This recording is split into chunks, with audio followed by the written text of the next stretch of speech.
Hello students, welcome back to my channel SG classes. आज का हमारा टॉपिक है लेसन फर्स्ट 6 स्टैंडर्ड का ज्योग्राफी का सौरमंडल में पृथ्वी। सबसे पहले जान लेते हैं सौरमंडल क्या है। सौरमंडल, इसे सौर परिवार भी कहा जाता है। इसमें ग्रह, उपग्रह, उल्कापिंड, क्षुद्र ग्रह आदि शामिल होते हैं जो सूर्य की परिक्रमा करते हैं। सौर परिवार मतलब सूर्य का परिवार, ठीक है। इसमें कौन कौन होते हैं? ग्रह, उपग्रह, उल्कापिंड, क्षुद्र ग्रह। और ये क्या करते हैं? सूर्य के चारों तरफ चक्कर लगाते हैं, मतलब सूर्य की परिक्रमा करते हैं। हम एग्जाम्पल ले लेते हैं, जैसे हमारे घर में है हमारे grand mother, grand father, father, mother, brother, sister, जो भी हैं सब मिलके हमारी फैमिली बना रहे हैं ना, और वो हमारे क्या है, हमारी फैमिली का मेंबर हैं। ओके, तो इसी तरीके से इन्होंने सौर परिवार का निर्माण किया। किसने? ग्रह, उपग्रह, उल्कापिंड, क्षुद्र ग्रह ने, ठीक है। और भी बहुत सारे मेंबर होते हैं इसमें, और सूर्य सौरमंडल का मेन होता है। ओके, ये सब क्या करते हैं? सूर्य के चारों तरफ परिक्रमा लगाते हैं। हम एक एग्जांपल ले लेते हैं, जैसे हम कहीं मंदिर में जाते हैं तो वहाँ पे क्या करते हैं, जो लोग वहाँ पे पूजा के लिए आए हैं वो मंदिर के चारों तरफ परिक्रमा लगाते हैं, परिक्रमा करते हैं, चक्कर लगाते हैं, ठीक है। तो वो क्या करें, वो मंदिर की परिक्रमा कर रहे हैं। तो थोड़ी देर के लिए मान लो कि जो मंदिर है वो सूर्य है, जो लोग उसकी परिक्रमा कर रहे हैं वो क्या है, वो ग्रह है, उपग्रह है, उल्कापिंड है, क्षुद्र ग्रह है, ठीक है। ये हो गई सौरमंडल की डेफिनेशन। एक बार दोबारा देख लीजिए।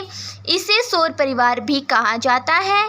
इसमें ग्रह, उपग्रह, उल्कापिंड, क्षुद्र ग्रह आदि शामिल होते हैं जो सूर्य की परिक्रमा करते हैं। फिर आता है, देखिए, सूर्य सौरमंडल के केंद्र में है। सूर्य क्या है? सौरमंडल के बीच में, मतलब बिल्कुल सेंटर में है, केंद्र में है। सूर्य को सौरमंडल का मुखिया भी कहा जाता है। सौरमंडल का मुखिया किसे कहा जाता है? सूर्य को।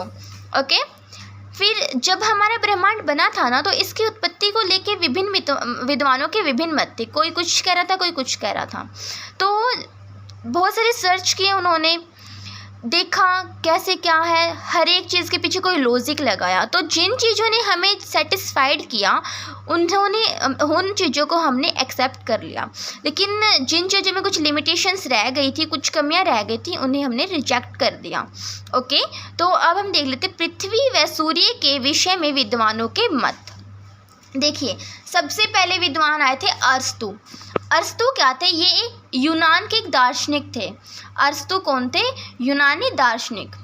इन्होंने पृथ्वी को सर्वप्रथम गोलाकार कहा। इनके अनुसार पृथ्वी सौरमंडल के केंद्र में है और सूर्य इसकी परिक्रमा करता है। इन्होंने क्या कहा कि पृथ्वी गोल है और पृथ्वी सौरमंडल के केंद्र में, मतलब बीच में है, और सूर्य इसके चारों तरफ चक्कर लगाता है। और इस नियम को भूकेंद्रित नियम के नाम से जाना गया, मतलब जिसमें भूमि को केंद्र माना गया है। इस नियम को कैसे जाना गया? भूकेंद्रित नियम। किसने दिया था? अरस्तु ने। ओके, फिर आए आर्यभट्ट।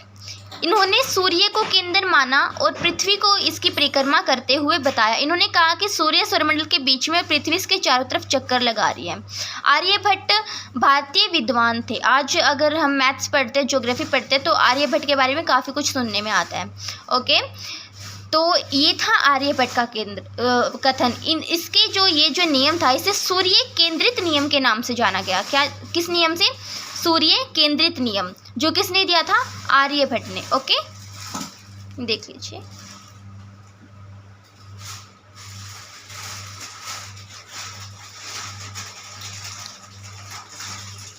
देखिए स्टूडेंट्स, मैं अपनी हर वीडियो ऐसे ही नोट्स बना के डाल रही हूँ।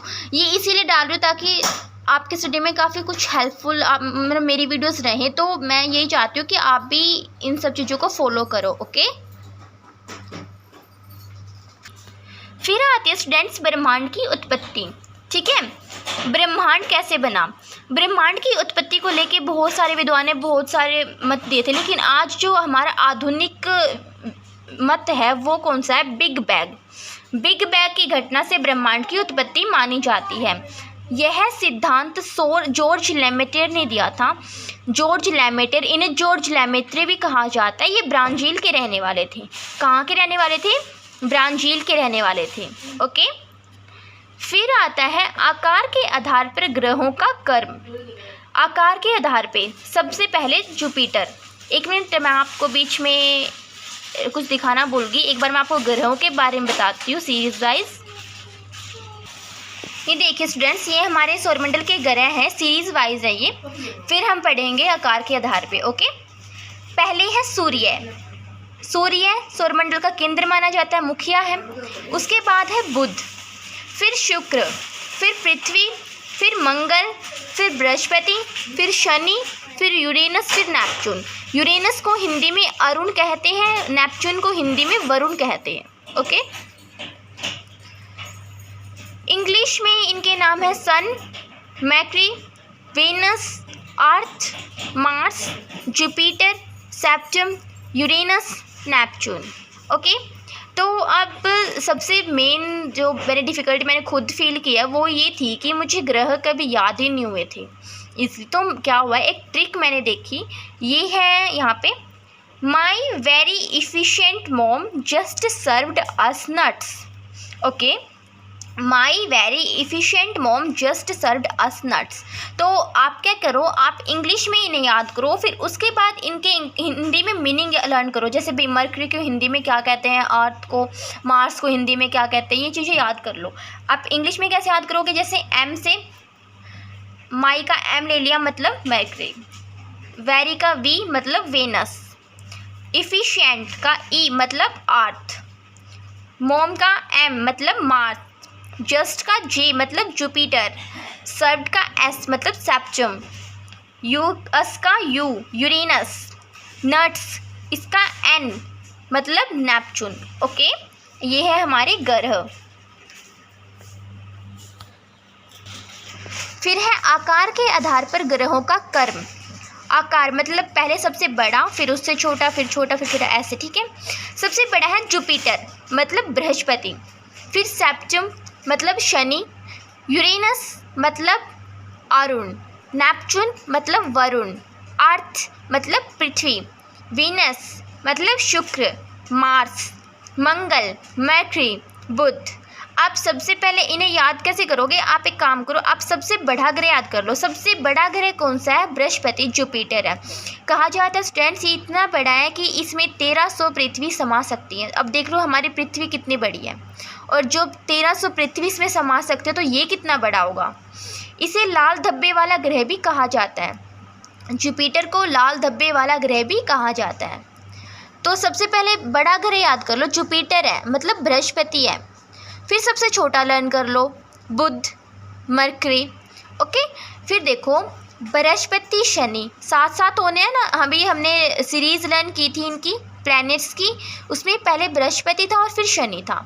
ओके, फिर ये दो तो हो गए। उसके बाद यूरेनस, नेपच्यून, ये पहले यूरेनस था फिर नेपच्यून था, ये भी अभी हमने देखा था। फिर एक चीज़ याद रखो कि आकार के आधार पर पृथ्वी सौरमंडल का 5वां बड़ा ग्रह है। ओके, पृथ्वी सौरमंडल का 5वां बड़ा ग्रह है आकार के आधार पे, अर्थ। ठीक है, ये 5वें नंबर पे आ गया। उसके बाद फिर वेनस, और फिर एम एक साथ रहेंगे लास्ट में, मार्स और मर्करी। ओके, इस तरीके से आप इन्हें लर्न करो, क्योंकि हमें हर चीज़ को अच्छे से ट्रिक से लर्न करना ताकि वो हमें आगे तक याद रहे। अब अगर हम रट्टा लगा लेंगे, 1-2 दिन चलेगा, काम देगा, फिर उसके बाद हम भूल जाएंगे, उसका कोई बेनिफिट है नहीं। ठीक है, तो हम क्यों ना स्टार्टिंग में ही अपनी हर चीज़ को पक्का कर लें, ताकि जब एग्ज़ाम टाइम आए तो हम एक बार फटाफट सारा सिलेबस देखें, अपना लर्न हो जाए। अब है हमारे ग्रह, और इन ग्रहों को 2 पार्ट्स में डिवाइड कर दिया है, आंतरिक ग्रह और बाह्य ग्रह। बुध, शुक्र, पृथ्वी, मंगल, मतलब जो पहले 4 ग्रह थे सौरमंडल के, वो हमने मान लिए आंतरिक ग्रह। मतलब जैसे हमारा सन था ना, सन के आगे फिर ये 4 ग्रह थे, तो पहले 4 जो सन के क्लोज है वो हमने मान लिए आंतरिक ग्रह, मतलब कि अंदर की ओर है। बृहस्पति, शनि, अरुण, वरुण, ये 4 ग्रह पीछे थे, तो पीछे वाले 4 हमने मान लिए बाह्य ग्रह। आर्थिक ग्रह को पार्थिव ग्रह भी कहते हैं, और बाह्य ग्रह को जोवियन ग्रह भी कहते हैं। आंतरिक को पार्थिव और बाह्य को जोवियन। ठीक है, और ये जो ग्रह हैं इन्हें क्या है कि ये चट्टानों से मिलके बने हैं और ये बहुत छोटे हैं आकार में, और ये ग्रह बहुत बड़े हैं। ठीक है, ये गैसों से मिलके बने हैं और ये बड़े हैं। फिर आते हैं खगोलीय पिंड। खगोलीय पिंड क्या है? सूर्य, चंद्रमा व अन्य चीज़ें जो आसमान में चमकती हैं, ये बड़े व गर्म होते हैं। ये क्या कहलाते हैं? सूर्य, खगोलीय पिंड। इसका उदाहरण है सूर्य। खगोलीय पिंड, ठीक है। सूर्य, चंद्रमा व अन्य चीज़ें जो आसमान में चमकती हैं वो खगोलीय पिंड कहलाती हैं। उदाहरण हमने ले लिया सूर्य, हम चंद्रमा का भी उदाहरण ले सकते हैं। ठीक है, हाँ, लेकिन इसमें क्या है कि आप सूर्य का दी बेस्ट रहेगा। फिर नक्षत्र मंडल। नक्षत्र मंडल क्या है? नक्षत्र मंडल तारों का समूह जो एक विशेष आकृति का निर्माण करता है। उदाहरण बिग बियर। नक्षत्र मंडल, नक्षत्र जैसे आपने हिंदी में तारा शब्द के पर्यायवाची पढ़े होंगे तो उसमें नक्षत्र और तारक होते हैं। ठीक है, नक्षत्र और तारक का मतलब भी क्या है? तारा। नक्षत्र मंडल मतलब नक्षत्रों का एक समूह, तारों का समूह, इसे तारामंडल भी कहते हैं। तारों का समूह जो एक विशेष आकृति का निर्माण करता है, एक विशेष आकृति का बनाता है, वो नक्षत्र मंडल या फिर तारामंडल कहलाता है। उदाहरण है बिग बियर। ठीक है, सप्तऋषि तारामंडल 7 तारों का समूह जो अर्सा मेजर तारे का भाग है। सप्तऋषि ये क्या है? ये एक जाना माना तारामंडल है। ये 7 तारों से मिलके बना है। इसे सप्तऋषि ही क्यों कहते हैं? क्योंकि इसमें जो 7 तारे मौजूद हैं उनके नाम 7 ऋषियों के नाम पे हैं। ठीक है, इसे इसलिए सप्तऋषि तारामंडल कहते हैं। 7 तारों का समूह जो अर्सा मेजर तारे का भाग है। ओके, फिर है ध्रुव तारा। ध्रुव तारा, यह तारा उत्तर दिशा बताता है। यह एक स्थान पर स्थिर रहता है। ध्रुव तारा ये तारा है जो उत्तर दिशा की तरफ संकेत, यह एक स्थान पर स्थिर होता है। ये कौन सी दिशा बताएगा? उत्तर। जिस दिशा में ध्रुव तारा मौजूद है तो इसका मतलब है उत्तर दिशा है। अब कन्फ्यूज़न क्या क्रिएट होती है कि ध्रुव तारा कौन सी दिशा बताता है। कई बार एग्जाम में आ जाता है तो हम कंफ्यूज हो जाते हैं कि उत्तर बताता है दक्षिण बताता है। तो आप उस चीज़ को कैसे याद रखोगे? ध्रुव तारा, तय, तारा तय आ गया ना, और उत्तर में भी तय आता है, जबकि दक्षिण में तो आता ही नहीं, कहीं पे दक्षिण में तो तय आता ही नहीं है। तो ध्रुव तारा उत्तर दिशा बताएगा। ओके, अब है ग्रह। एक स्टूडेंट्स, ध्रुव तारे की स्थिति ना हम सप्तऋषि तारामंडल से ज्ञात कर सकते हैं। अब है ग्रह। ग्रह वे खगोलीय पिंड जो अपारदर्शी होते हैं। अपारदर्शी मतलब उनके आर पार देखा नहीं जा सकता। अपारदर्शी वो वस्तु जिसके आर पार हम नहीं देख सकते। इनका खुद का प्रकाश नहीं होता। ये सूर्य के प्रकाश को परावर्तित करते हैं। ओके, ग्रह का खुद का प्रकाश नहीं होता। ये सूर्य के प्रकाश जब इनके ऊपर पड़ता है ना तो फिर ये उसे परावर्तित कर देते हैं। ठीक है, परावर्तन क्या होता है? जब भी इस प्रकाश किसी सतह से टकराता है और फिर उसी माध्यम में वापस जाता है, वो होता है प्रकाश का परावर्तन। और ग्रह प्रकाश को परावर्तित कर देते हैं। हमारे सौरमंडल में कितने ग्रह हैं? 8 ग्रह हैं। पहले माना जाता था कि 9 ग्रह हैं। प्लूटो नाम का एक ग्रह था, कहा जाता था कि ये पहले किसी कारण से टूट गया था जिसकी वजह से 8 ग्रह रह गए थे। पर अब जो 2006 में बैठक हुई थी तो उसमें प्लूटो को क्या है कि ये ग्रह नहीं माना जाता। अब माना जाता है कि 8 ही ग्रह हैं। ठीक है, इसे बोना ग्रह कहा जाता है। प्लूटो को बोना ग्रह माना जाता है। ओके, अब है कक्षा। सौरमंडल में ग्रह एक निश्चित पथ पर सूर्य का चक्कर लगाते हैं, वह उनकी कक्षा है। सौरमंडल में जो ग्रह है एक निश्चित पथ पे सूर्य के चारों तरफ चक्कर लगा रहे हैं। अभी जैसे मैंने आपको एग्जांपल दिया था मंदिर वाला, मंदिर सूर्य है और उसके चारों तरफ जो चक्कर लगा रहे हैं लोग, वो ग्रह हैं। और लोग जिस पथ पे चक्कर लगा रहे हैं मंदिर के चारों तरफ, वो उनकी कक्षा। इसी तरह से सौरमंडल में ग्रह एक निश्चित पथ पर सूर्य का चक्कर लगाते हैं और वह उनकी कक्षा होती है। ओके, अब है क्षुद्र ग्रह। ये असंख्य छोटे पिंड हैं जो सूर्य का चक्कर लगाते हैं। क्षुद्र से ही पता चलता है मतलब छोटा। ठीक है, असंख्य है, छोटे पिंड हैं जो सूर्य का चक्कर लगाते हैं। अब है उल्का पिंड। सूर्य का चक्कर लगाने वाले पत्थरों के टुकड़े मतलब उल्काएं, उल्का मतलब पत्थर, पत्थरों के पिंड, पत्थरों के छोटे छोटे टुकड़े जो सूर्य का चारों तरफ चक्कर लगाते हैं। अब है आकाश गंगा। आकाश गंगा यह असंख्य तारों का समूह है। इसकी उत्पत्ति निहारिका से हुई है। आकाश गंगा में बहुत सारे तारे होते हैं, ठीक है। और निहारिका क्या होता है? निहारिका एक गैसीय बादल होता है, गैसों का भरा हुआ एक बड़ा बादल होता है। और निहारिका को हमारे ब्रह्मांड की जननी माना जाता है स्टूडेंट्स, ठीक है। तो आकाश गंगा यह असंख्य तारों का समूह है। इसकी उत्पत्ति निहारिका से मानी जाती है।